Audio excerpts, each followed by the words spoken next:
मुलांनो, आज आपण आपली 12वी कविता पाहणार आहोत. त्या कवितेचं नाव आहे रंग मजेचे रंग उद्याचे. तर या कवितेचे कवयित्री आहेत अंजली कुलकर्णी. बघा, कवितेचं नाव आणि कवयित्री पोएम ॲप्रिशिएशनसाठी किंवा मुद्द्यांच्या आधारे लिहिण्यासाठी कवयित्रीचं नाव लक्षात ठेवायचं आहे. नाव आहे कवयित्री अंजली कुलकर्णी. तर ही कवयित्री अंजली कुलकर्णी यांनी या जागतिकीकरणाच्या काळात या जागतिकीकरण यानी आधुनिकीकरण, जहाँ देखो वहाँ आजकल हम यंत्र का उपयोग जो है होते हुए देखते हैं. आणि ह्या युगाला कसलं युग म्हटलेलं जातं? संगणकाचं युग जे आहे ते म्हटलेलं जातं. आणि संगणक युग जरी अवतरले असले तरी माणसाचा मातीशी असलेल्या जिव्हाळ्याचा म्हणजे प्रेमाचा, आपलेपणाचा संबंध तुटता कामा नहीं. भले हमारे देश में, विश्व में कितनी भी आधुनिक प्रगति हो, कितना भी तंत्रज्ञान प्रगत क्यों ना हो, तकनीकी प्रगत क्यों ना हो, लेकिन मिट्टी के साथ जो हमारा रिश्ता है वो रिश्ता कभी भी टूटना नहीं चाहिए. हमेशा अपनेपन का, प्रेम का, स्नेह का रिश्ता होना चाहिए. पर्यावरणाची जोपासना केली तर माणसाला कधीच काही कमी पडणार नाही. जैसे हम हमेशा देखते हैं, बोलते भी हैं और हमें अनुभव भी होता है की हम जो पर्यावरण को देते हैं, जे आपण निसर्गाला देतो ते निसर्ग आपल्याला परत वापस करत असतो. निसर्ग हमें वही, पर्यावरण जो है फिर से हमें वही लौटाता है. इसीलिए अगर हम पर्यावरण जोपासना करणे म्हणजे सांभाळ करणे, हा वाक्यप्रचार आहे. जोपासना करणे, सांभाळ करणे. तर आपण सुद्धा या निसर्गाची, पर्यावरणाची जर जोपासना केली तर माणसाला कधीच काही कमी पडणार नहीं. मनुष्य को किसी भी चीज़ की कभी भी कोई कमी होगी नहीं. जर अपन झाड़ं लावली तर क्या होने वाली है? बारिश अच्छा होने वाली है. अगर हमने पर्यावरण का संतुलन बनाए रखा है, प्लास्टिक का उपयोग ना करते हुए, तो पर्यावरण प्रदूषित नहीं होगा. ज़्यादा से ज़्यादा गाड़ियों का इस्तेमाल नहीं करेंगे तो उससे वायु प्रदूषण भी नहीं होगा और उससे हमारे पर्यावरण को क्या होगा? फ़ायदा ही होगा. निसर्ग सौंदर्याच्या विलोभनीय आविष्कारात जगण्याचा खराखुरा आनंदही मिळेल. और तब हम निसर्ग सौंदर्य, विलोभनीय मतलब आकर्षक करने वाला या आकर्षित करने वाला. आविष्कार म्हणजे जादू. निसर्गाचा जो आविष्कार आहे, ये प्रकृति की जो सुंदरता है, उसमें जीने का सच्चा आनंद जो है हमें तभी मिल सकता है जब हम इससे संजोकर, संभाल कर रख सकते हैं.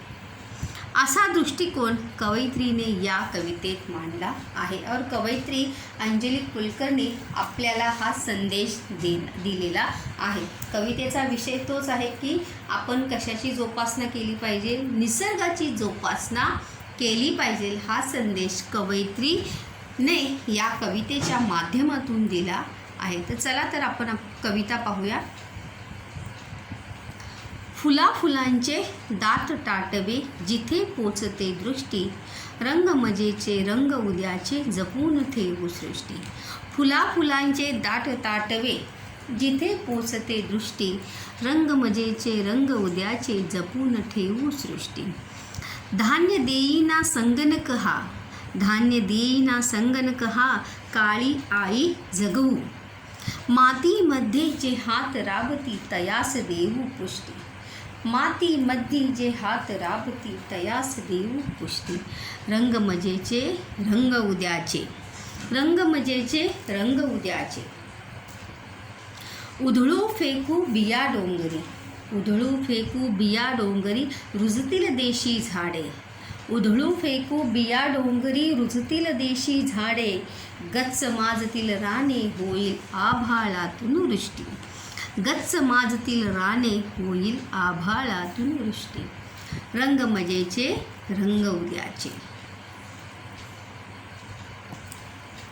डोंगरातून वाहते ते खळाळत हे पाणी, डोंगरातून वाहते ते खळाळत हे पाणी, फेन धवलशा तुषारांमध्ये राहाल हो कैसे कष्टी, फेन धवलशा तुषारांमध्ये राहाल कैसे कष्टी, रंग मजेचे रंग उद्याचे, मिळेल पैसा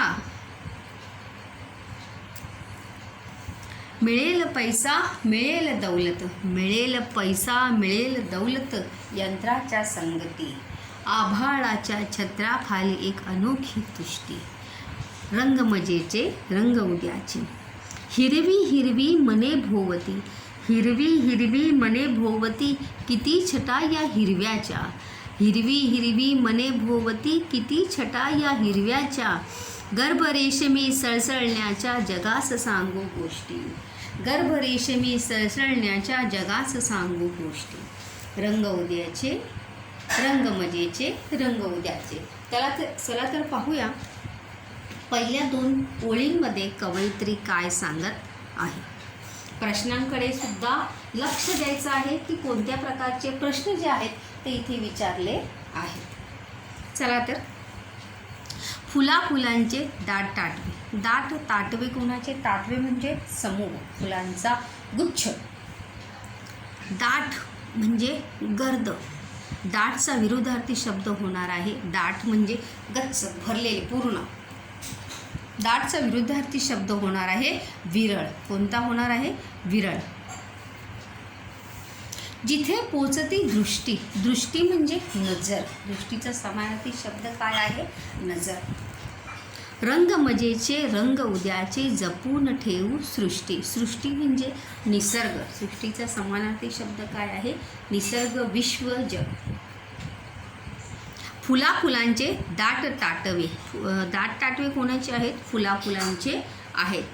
जिथे पोचते दृष्टी, काय पोचते, दृष्टी पोचते. काय जपून ठेवायचं आहे, सृष्टी जपून ठेवायची आहे. तर ह्या प्रश्नाचं उत्तर आहे. धान्य देईना संगणक हा, काळी आई जगवू, धान्य देईना संगणक हा, धान्य कोण देत नाही, संगणक. आपण कितीही यंत्र, आधुनिक यंत्रांचा शोध जरी लावला तरीही कोणतंही यंत्र आपल्याला धान्य असं आपोआप देऊ शकत नाही. धान्य या अनाज उगाने के लिए आपल्याला किसकी आवश्यकता होती है, हमें जमिनीची आवश्यकता होती है आणि ती जमीन कसण्यासाठी आपल्याला मेहनतीची, परिश्रमाची आवश्यकता असते. इसीलिए देखो कवयित्री ने कहा भी है, धान्य देईना संगणक हा, काळी आई जगवू.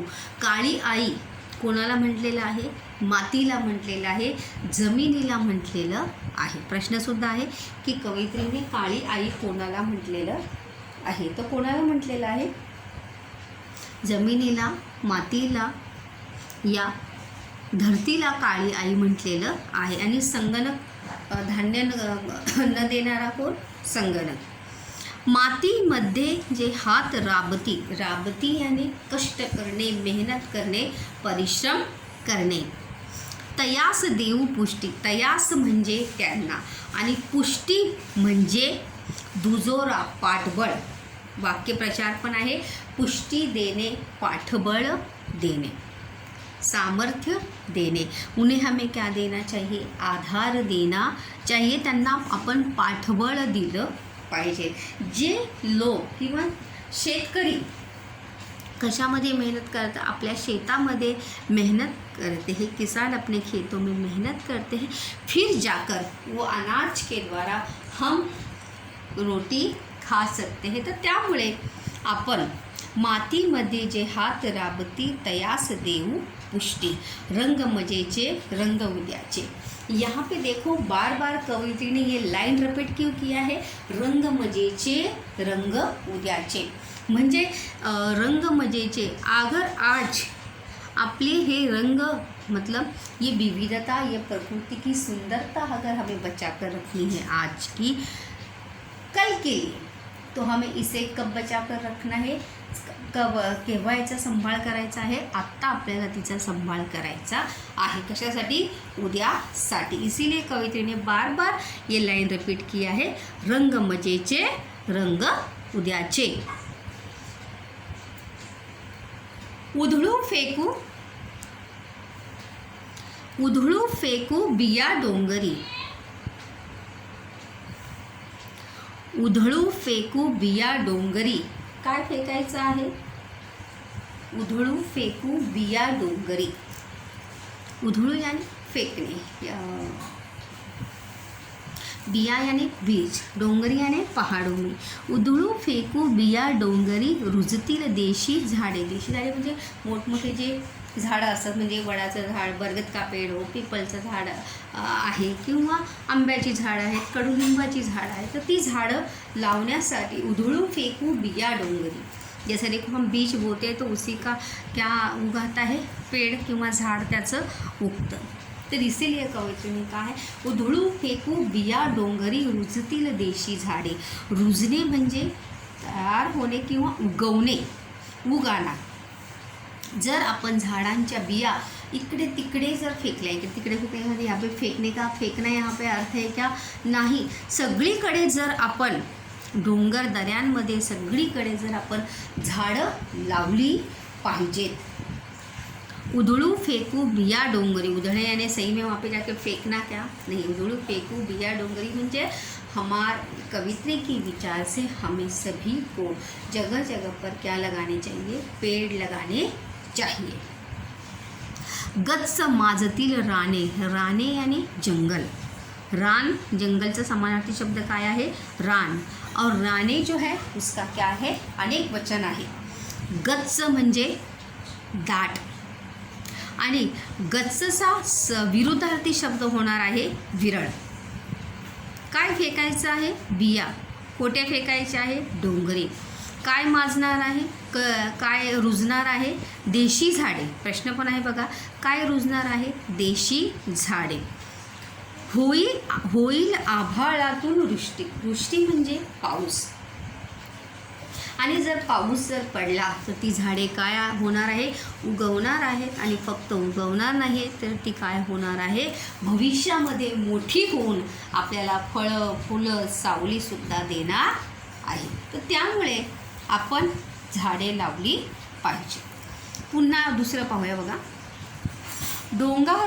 डोंगरातून वाहत येते खळाळते हे पाणी. फेन धवलशा तुषारांमध्ये राहाल कैसे कष्टी. रंग मजेचे रंग उद्याचे.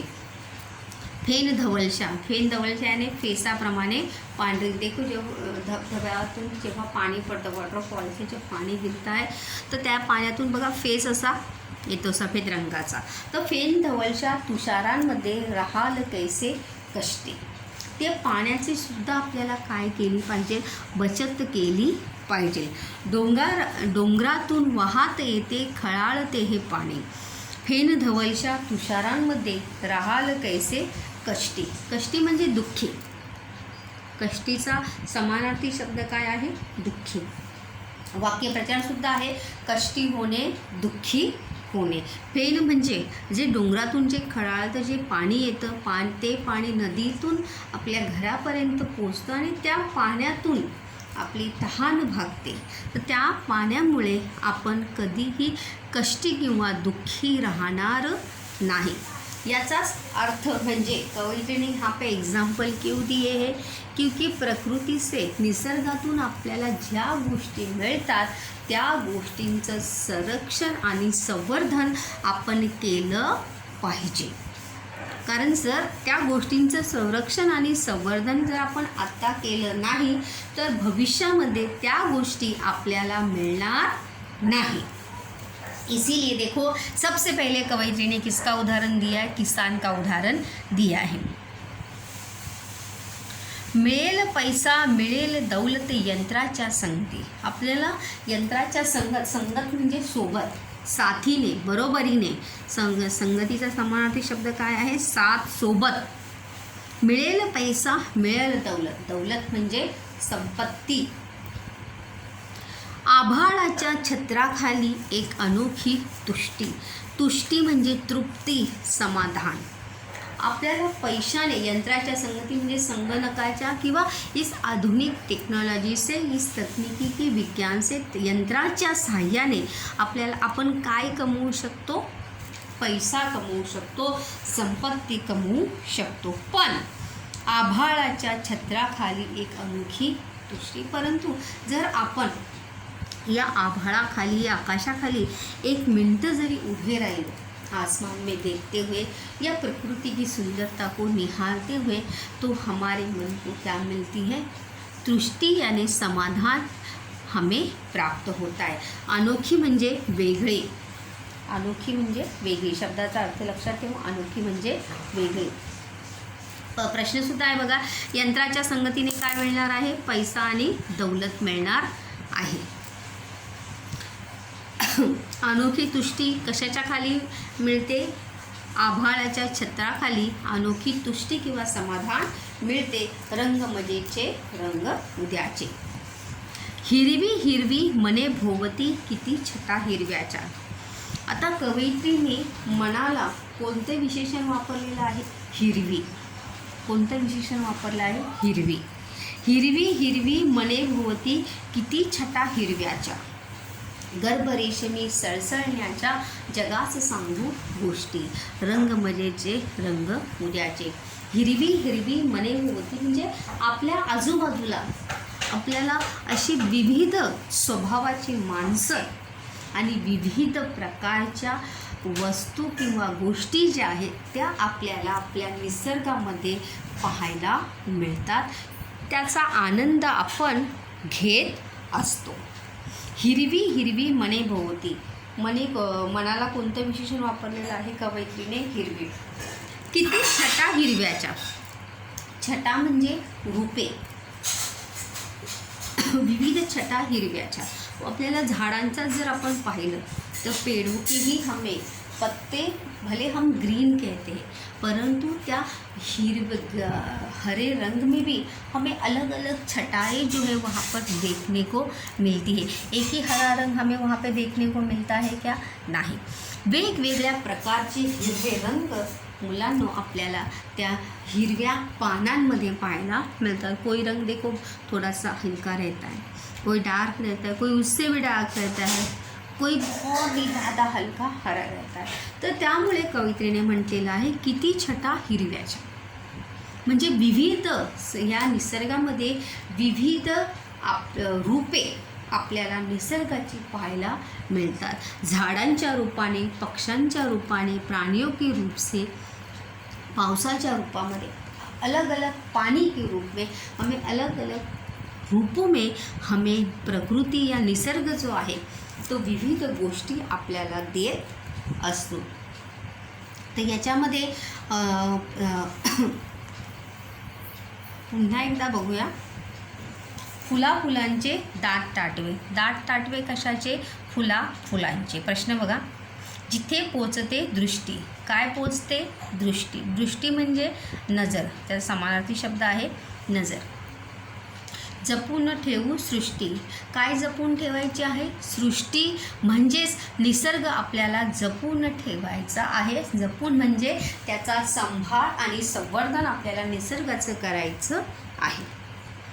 त्यानंतर धान्य देईना संगणका. कोण धान्य देत नाही? संगणक. किंवा धान्य न देणारा कोण? संगणक. त्यानंतर काळी आई कोणाला म्हटलेलं आहे? मातीला. कोणाला म्हटलेलं आहे? मातीला. मातीमध्ये जे हात राबते. मातीमध्ये हात राबणारे म्हणजे कोण?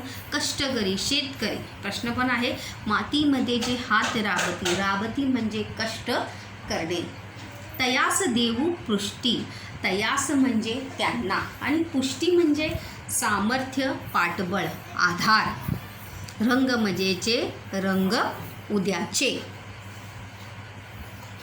उधळू फेकू बिया डोंगरी, रुजतील देशी झाडे. तर जर आपण काय फेकलेल्या? उधळू फेकू. उधळू फेकू म्हणजे सही में ऐसे फेक देना का? नाही. आपण जर झाडे लावली तर त्या झाडातून दुसरी झाडे उगवणार आहे आणि त्या उगवणाऱ्या झाडातून काय निर्माण होणार आहे? देखो यहाँ पे कवयित्री ने कहा भी है. गच्च माजतील राने. रान म्हणजे काय? जंगल.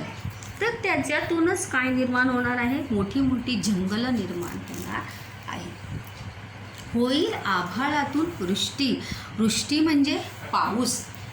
आभाळातून जेव्हा वृष्टी किंवा पाऊस होईल तेव्हा त्या छोट्या झाडांची मोठी झाडे होऊन ती झाडे आपल्याला फुलं, फळं आणि छाया देणार आहे.